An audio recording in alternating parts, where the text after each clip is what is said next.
Hello everyone and welcome to this video. Today we'll be taking a look at how to place an implant in the software SimPlant.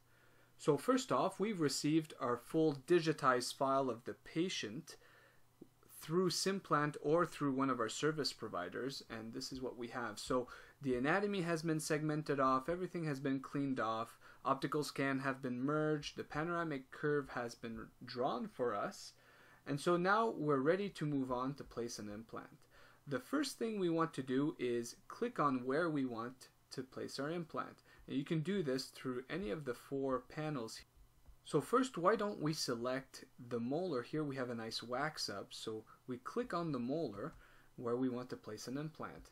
Now see that directly in the cross-sectional slice we've come to the spot where we want to place the implant. So we have the bone information, the mucosal information, and the restorative information.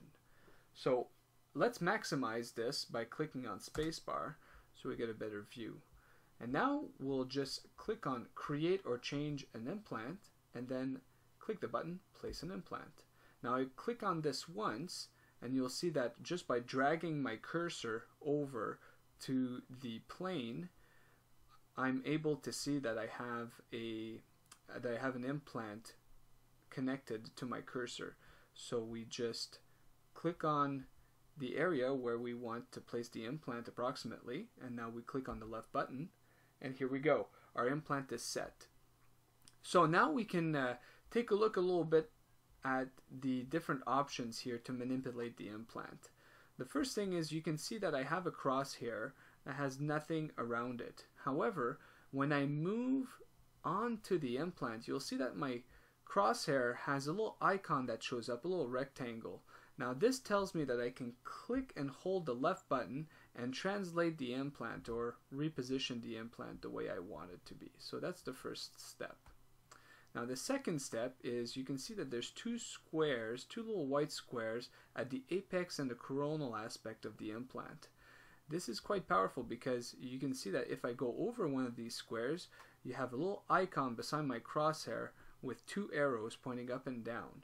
Now if I click and hold on the left button of my mouse, I can actually lengthen the implant or shorten the implant. So it's pretty useful to be able to do that automatically and adjust the height of the implant. Okay, so now finally we have two little rotating arrows, and see if I move along the central axis of the implant, you can see that my crosshair also shows up two little rotating arrows. And so if I click and hold, I can rotate my implant in this plane. And if I do that, on the coronal aspect, the apex of the implant is fixed. And if I go at the bottom here, then the coronal aspect of the implant is fixed. And I can move the apex. So there's two ways of moving this implant. Now the second thing we want to do, we want to specify the implant. So we can do this several ways, but the easiest way is just to double click on the implant. So double click, 2 taps, and we'll have our implant menu that's going to appear. Now the first thing we want to do is label the implant for the tooth it's going to replace. So in this situation, it's going to be a molar 4-6. So we automatically want to click on this. Now this is particularly important because as we move along, it's going to help us remember which implant is replacing which tooth.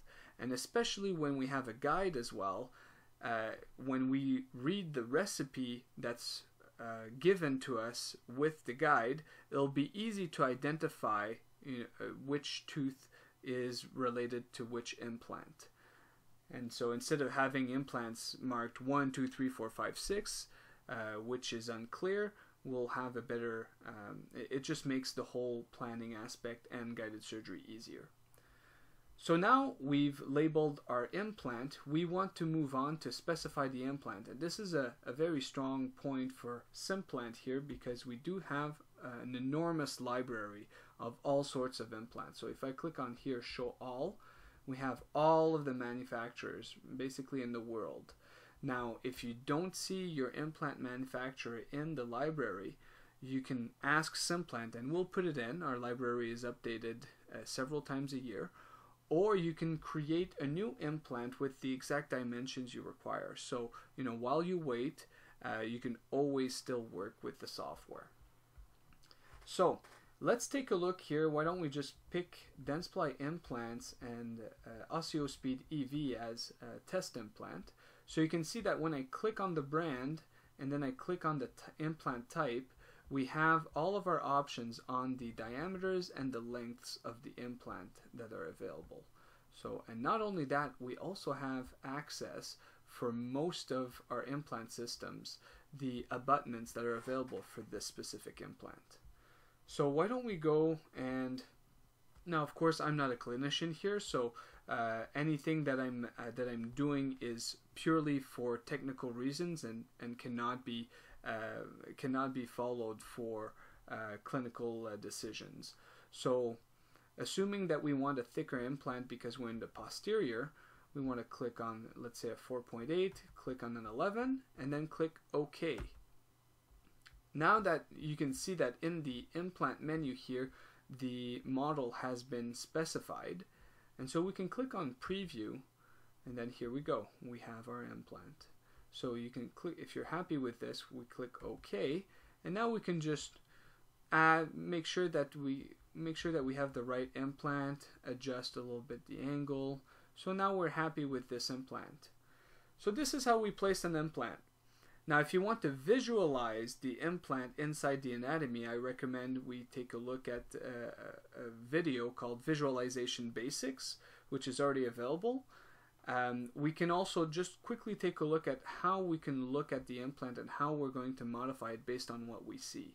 So I'm going to spend a next minute or so just to talk about this. So the most powerful plane, so if we exit out of this plane, and now we can see that we have our implants, we have our implant in each of the planes, and we can actually take a look at it in 3D as well. The beauty about this is that we have the restorative space, meaning that it gives us a yellow cone that shows us where the screw hole is going to be. So this is obviously very important from a restorative perspective. So now if we wanted to move our implant around, you can move it in any of the 4 planes. So here I see that it would be probably preferable to bring it a little bit more distal. So I can click and hold and just move the implant, and here we go. So I've just moved the implant in 3D, and you can see that the implant has been changed.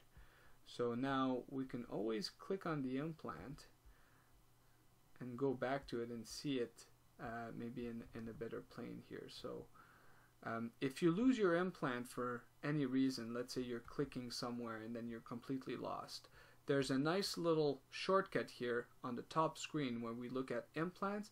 I can click on the side box and select the implant that I want to find.